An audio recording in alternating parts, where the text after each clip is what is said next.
So get this. My sister, she needed a place to stay. She's 19 years old and she's going to college. However, me and my husband decide to give her a place to stay just for a little bit. Well, in my plans, I did not expect my 19-year-old sister to fall in love with my husband, and my husband to fall in love with my 19-year-old sister. Well, it gets deeper than that, because I figured out exactly what was happening, because my husband had a burner phone where they were texting back and forth, so I decide to do this. I'm kind of excited. My babysitter Emma is coming home in a week, and I can't wait to have her here. I know this platform's usually full of people complaining about their situations, but I'd like to take this time to tell a not-so-bad perspective. My sister Emma and I have been very close since we were little. I'm 9 years ahead of her and basically was like a mother to her, and have loved her from the first day that, well, she walked into the house. I say that if I had a baby, I would name her after her to relive old memories. I changed diapers, fed her, and not to brag, but I was the one who helped her with the multiplication table. Anyways, she'll be moving into a house in a week for college, and I've had her room set up for a month now. I like to be a good hostess, especially when it comes to my family. I feel that this sense of help I have is because of the good fortune I've had in this life. Good grades in school, winner of the beauty pageants I had as a teenager, and I had the opportunity to marry my crush of a lifetime, who's currently my husband, Alex. Alex and I studied together in elementary school, but we did not meet again until college. After that, we went our separate ways, but we met again 5 years ago, and only a year after the reunion. I had the ring in my hand, and I said yes to him faster than a rooster can crow. I felt like I was in a fantasy, and I would like to convey the feelings of others. Years ago, I came across comments from a girl studying with me saying that my smile was fake and that I was planning something with such kindness. Not at all! I do all this since I was born, so when my little sister tells me to see if she can live with me and Alex, I don't think twice. She's going to study dentistry, and even though it's an expensive career path, we've saved enough money to be able to help her. In that sense, Alex is my support. Not only is he handsome, but he has a great future in sales. I mean, don't get me wrong, I've liked him long before, but I've known all my life that his family has a few farms and trucking businesses around the state, something that's given him a fair amount of financial freedom. He's kind of fancy with his things and does not care quite much about the bills. Just to put you into some perspective, I wanted my honeymoon in a city half an hour from ours, only to have him end up driving us all the way to Paris. I think you can get the idea. He even offered to pay half of Emma's tuition, knowing that it's a career that has a promising future, and I quote you this: "Dentists are always needed, and they always will be." That's what he says, and it's true. He helped me set up Emma's room, and I know she's going to die when she comes because it's a recreation of the room we had as kids. Of course, it's not 100% accurate, but I've tried to be as faithful to our memories as possible. What I want most is for her to cry from the emotion, as strange as it sounds. She'll be arriving next week, and I've been talking to my parents about it. Of course, I have not lived with Emma for years now, and I missed her teenage years. However, here she'll have new rules, and every time I talk to her, she tells me her stuff, saying how eager she is to finally live with us, and I feel like it's more just about getting out of your parents' house rather than living with me. Of course, for proximity to the university, it's also playing a role. I just hope she can get along with Alex. At first, he was a little hesitant about the decision to move. He was an only child and never grew up with someone contemporary in his home. The closest he's ever came was at family parties, where he used to sleep with some cousins in the same room, but other than that, he's always kept pretty much to himself. In fact, he tells me that at first he had some discomfort with me when we started living together, even to be his wife.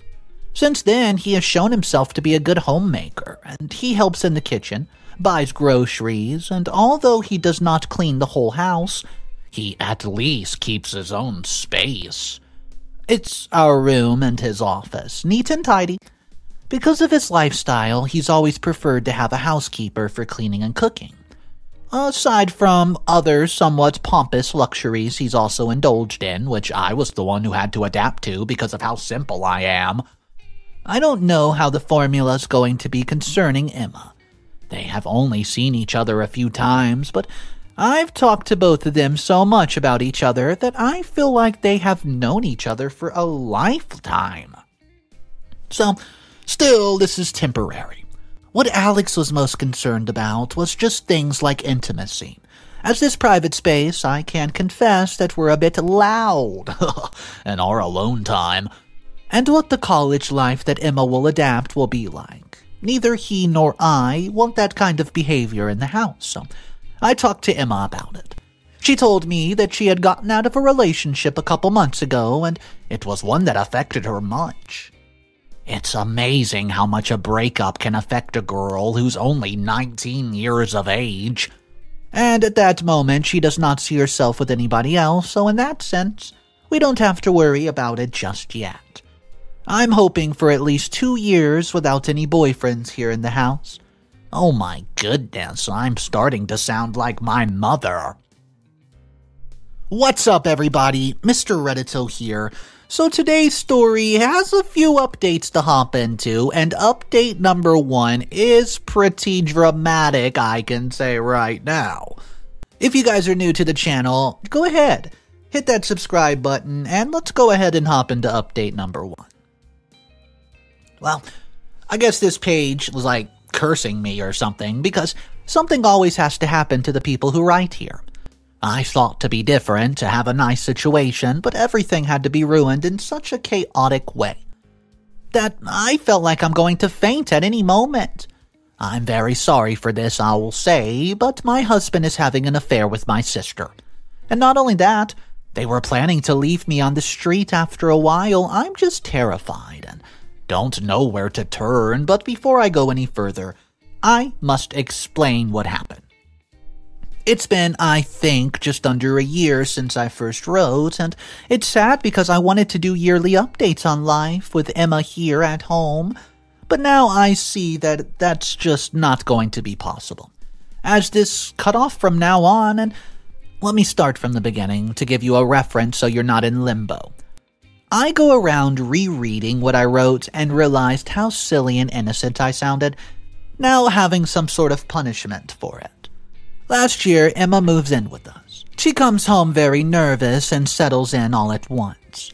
She even cried about the room I made for her, but very regretfully, she changed it about 2 weeks later.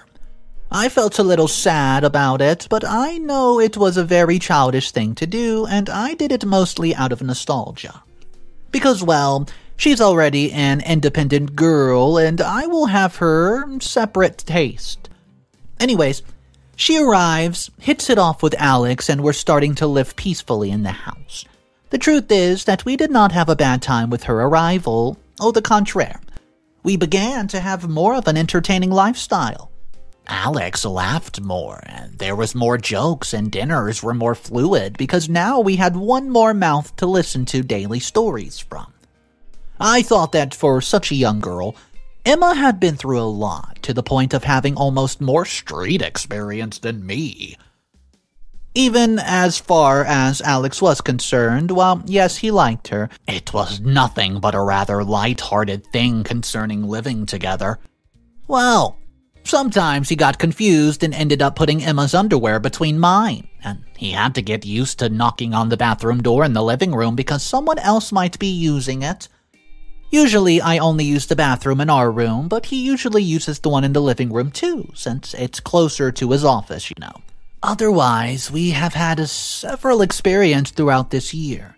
There were long periods where Emma almost did not show up at home, since she locked herself in her room at the university to study or do homework, and sometimes I had to knock on her door to give her dinner.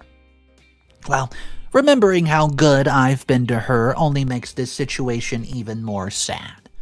It all started when I was in Alex's office a few days ago, about a month ago. We were just chit-chatting about some topics at the moment and a text comes in. I instinctively tell him I'm going to pass him the phone and he doesn't react in the best way. He gave me a rather responding, "No." And at first it scared me rather than, well, being alarmed. I was excited because I thought it was a surprise for me. Something similar had happened years ago when we had tried to do something. It was a surprise for me, but this time it wasn't like that. Since we had no particular date to celebrate soon, anniversary, birthday, whatever, and that alone started to generate a little bit of intrigue in me. The only excuse he told me was that it was a work thing. But I don't know if he could react that way. We have not been that discreet about our finances with each other, so it felt weird to me. I don't quite remember if Emma was in the house or not. I just know that her name jumped into my head almost instantly, and maybe because she was the closest person I had to talk to about this kind of thing at the time, and I'm not one for close friendships. It's like they say, acquaintances many, friends few. And from time to time we would have that conversation between sisters, despite being in such different worlds. And well, I began to have general suspicions about Alex, because of a certain super small attitude, but that somehow made a buzz in my head. Like, for example, that he did not use to communicate when I was out and he was supposed to be at home.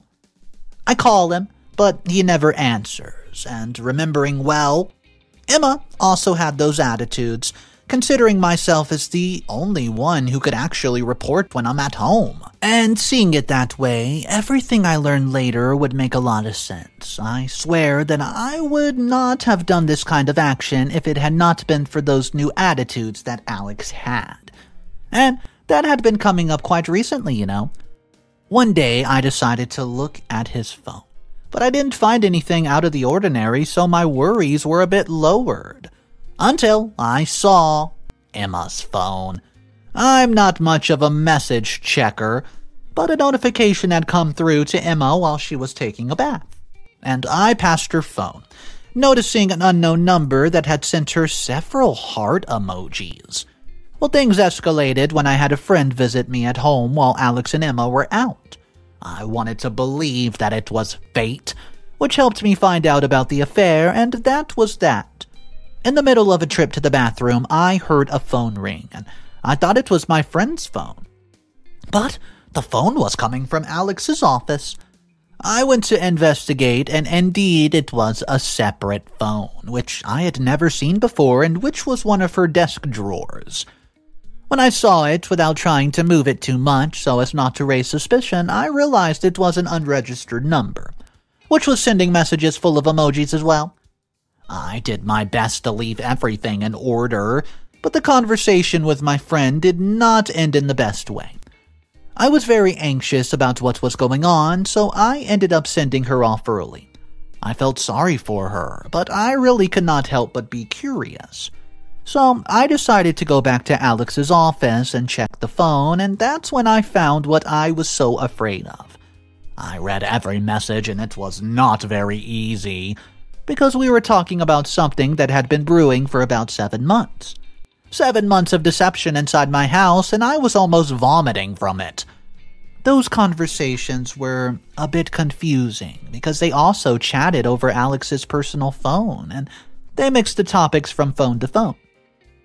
I could only think that neither Alex or Emma would arrive on time, or at least at the beginning, because after reading everything, I was even afraid that they were together at that very moment. It all started, as I said, about 7 months ago, when Emma came home drunk from a party that I did not even know about myself. She asked Alex to go pick her up, but not to tell me because otherwise I would have been upset and would have scolded her. Something that possibly would have happened, I don't know the details of it, but I know that they kissed or something in the car, because the next day the beginning of the conversation started with Emma apologizing for the behavior of the night before, but Alex told her, "Don't you worry," because he also liked it. It was then that a game began to play that started minimally and moved on to more and more daring things. At first, they were hesitant. It makes me extremely unpleasant to write these things. and I do it with my stomach churning. And I even go to see at least 3 moments where they decided to cut it all off, with 2 of them bringing it up. And they also brought me up, while Emma said a couple times that she felt it hurt me. Alex's reasons were more along the lines that they could get called at any moment, unleashing all hell in the house, but he avoided using my name at all times. Of course, these occasions were when they were about to throw in the towel. They were very punctual, and several days apart. The most recent one was 3 months ago. They started with kissing, and so on, but then went to the big leagues right after Christmas. That grossed me out tremendously, and as much as it hurt, I could not help but continue reading the whole conversation. If I could pinpoint 2 moments, which I would like this text to be record for the future, it was when they had their first night together, which was when I stayed at a friend's house months before. They regretted it, but decided to continue days later. The other thing is that these conversations started to look more and more compromising, to the point where they even mentioned me, but not in the best way possible. This illicit relationship they were having was progressing over the last few months, and there came a point where they said something about, quote, leaving me out of the equation completely. While Emma was asking how Alex was looking for a way to do it in the most legal way possible. I didn't understand this new wave of enjoying cheating on me, but they seemed like pros at doing it. It turns out that Alex was planning to leave me because of a certain, quote, mistake I was going to make in the matter of the household finances. Well, I won't really get into all that legal stuff. I'll just tell you that he was going to frame me for spending funds from one of his jobs, and use this as a plausible grounds on which he could testify against me in our future divorce. That's right, he was already talking about divorce with little Emma, who was not contributing much to the conversation, perhaps because she didn't know much of what Alex was actually planning. She was just nodding and lending herself to other things, like arranging the time and place they were going to have their next little meeting. I almost fainted at the thought of all they want. Well, they probably went through in my bed with it, and then of all I did for her when she arrived. Although I discovered that they did not keep their encounters beyond the 4 walls of the house. They kept everything private, and if they saw each other on the street, they treated each other as normal, sometimes even calling each other strangers. The only person they were interested in hurting was me, and I was already worried that I was going to be put out on the street because of this simple affair, and I thought the soap operas my aunts watched were hardcore. This showed me that literally no one can be trusted, and that I was even seen as the villain of the story. Or more like a side character, to be honest. So I've been upset, even though it's only been a short period since the affair happened. I want to confront them, tell the truth, and even consider a lawsuit. However, I don't think I'm strong enough for this. I've held back the urge to cry these nights, and I try as much as possible not to converse with either of them. I just keep looking at my contact list, analyzing who can help me with this, but every time I see the chat message box, I can't help but think about the conversations. By the way, before you ask, I took pictures of the conversation as much as I could. For evidence, you never know when it might actually come in handy. I don't know if you can recommend a site where they deal with problems like this, because even though this platform is good for venting, I still don't intend for this to last any longer than necessary. Even at this point, kicking Emma out of the house would be a hard blow to my parents, who I'm also thinking about whether to tell or not. I don't really know what to do. Update number 2. I feel I went to a safer side of everything by going to my father-in-law, Mr. Robert. He was also treating me and Emma as the daughter he never had, and presenting this case to him with evidence in hand broke his heart just a little. It's been a difficult decision to do so, as he's too friendly to give such news to. However, he told me that contacting him had been my best decision. At first, it was hard for him to get over everything that was happening, but then he told me that he could help me. I have to follow in complete order everything he was going to tell me, as he seemed to have a plan for this from the beginning. Something very strange indeed. I felt great relief when I told him about it, to the point where I could finally cry after several days of holding back the urge. He consoled me better than I expected, but now all that was left was to act and move forward. First, he told me that he would face them both as his own thing, and that he would be willing to say that he was the one who told me about it just to put aside the invasion of privacy issue.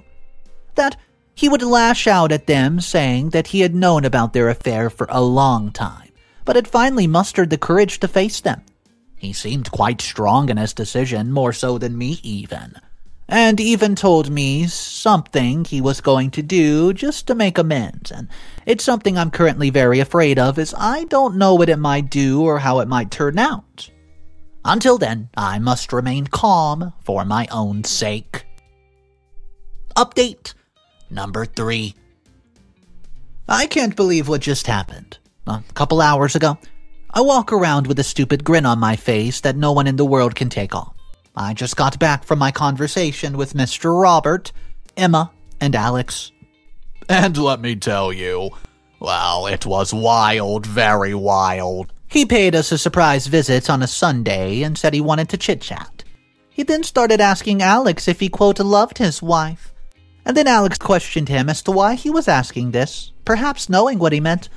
And that's when Mr. Robert dropped the absolute bomb. At first they both denied it, but then Mr. Roberts pulled out the photo as evidence and asked them to explain. I pretended to be surprised, as it was the first time I had heard this. We all looked pale, thinking we had committed a major crime, and I don't know if I did it, since prior to this conversation, Mr. Robert assisted me in transferring some money from Alex's and my joint account to his, and then gave it all my personal account, leaving Alex with no money.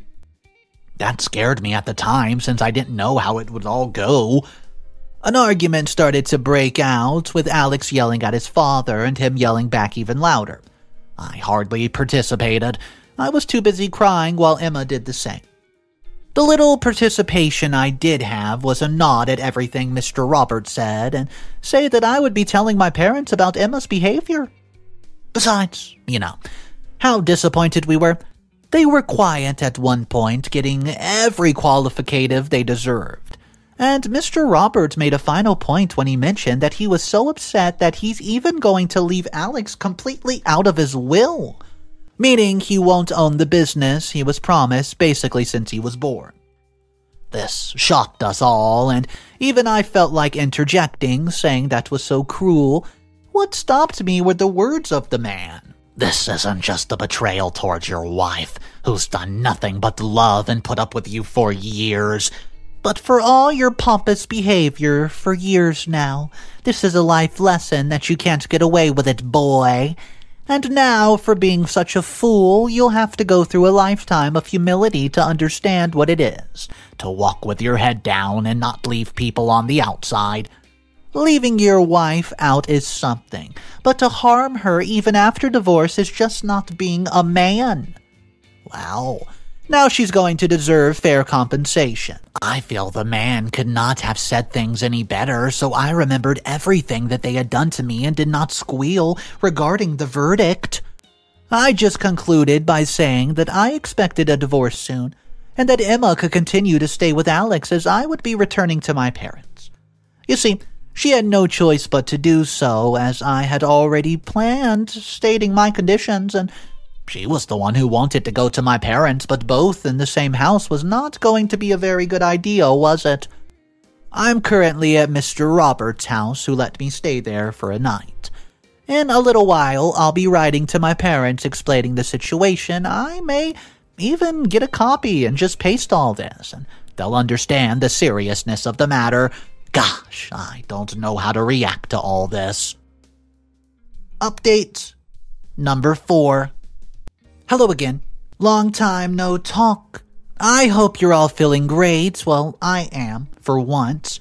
It's been about 6 months since the whole Alex and Emma craziness happened, and since then I've been trying to get out as best as I can. One day at a time. Of course, I had certain advantages, like, for example, the divorce money. And so I tell you that when we divorced, thanks to the evidence I had with the support of Alex's father, I managed to get a lawsuit That made him give me the savings he had in his account for years, receiving even more than what he had in the separation, and I just made this decision after Alex contacted me and Emma. That's right, he wrote to her too. Just apologizing and asking for a reconciliation from the three of us. It struck me as one of the most pathetic things I've ever seen in my entire life, and even one of the most incoherent. I mean, after all the damages you caused me, you still have the guts to come to me looking for forgiveness? Sorry, that ship has sailed. Indeed, when I spoke to Mr. Robert, he told me that he had left his own son out of his will, offering the entire family business to Ricky, one of Alex's cousins, and he's still very fond of me, and I've lost count of all the time he's apologized to me for everything that's happened. As if he was the one who did the wrong. He also asked me about Emma, and I'll tell you too. She's fine. Just fine. I mean, I can't tell you more because I just have not heard from her in a while. The most interaction I have with Emma is through my parents, who tell me that they might just make her life hell after what happened. I'm in a lot of pain, guys, because yes, she's my sister. Being betrayed like this can take its toll. She's still studying dentistry, and she's very good at her studies, and she does not stand out much, but she isn't the best in her class, you know. She also told me about Alex and how he came to her apologizing. Funny, because she was also partly to blame for absolutely everything, but she told him to go to hell. It's the only thing keeping me happy among the news that's been happening lately. That I've learned that Alex is having a very bad time without his business and life of luxury that he used to be able to afford. Well, aside from the fact that I've been told about how he's desperate to date girls to an almost absurd level, I guess that sadly confirms to me his motivator for having done everything he did. And well, since I'm such a positive person, I want to be glad that I don't have someone like that in my life anymore, and now I just feel at peace. Alright guys, so this story was pretty crazy. A couple of the commenters though were saying OP took it a bit too far. Yeah, she had help from, well, her husband's, I should say ex-husband's, father, and that got her a lot of money in the divorce, and it should have just ended there, but she cost him the career, his ties with his family, and a whole bunch of money. But there were some other commenters who said, oh no, she deserved every single bit of the revenge that she got on her cheating husband. And there were also some commenters saying she went a bit too easy on her sister. So I would like to know where you guys stand on this one. Drop your thoughts in the comment section down below. I'll see you guys there. Have an amazing day, and remember, it's cool to be kind.